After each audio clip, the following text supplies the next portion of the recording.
Servus Freunde, ich bin heute für euch auf der Highline 179, die längste Fußgängerhängebrücke der Welt. Schaut sie euch an. 114 Meter, 360 Panoramablick, Freunde. Für euch hier das Tal, die Brücke im Tibet-Style und es ist verdammt windig und es wackelt hier wie ein Kuhschwanz. Ist verrückt, guckt euch das an.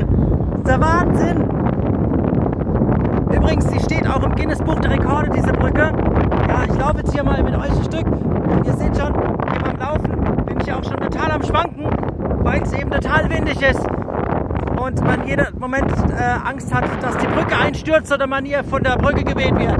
Also Freunde, ich hoffe, das ist ein Like wert. Also es muss ein Like wert sein hier. 360 Grad mit euch hier auf der größten Fußgängerbrücke. Tschüss, macht's gut, bis zum nächsten Video.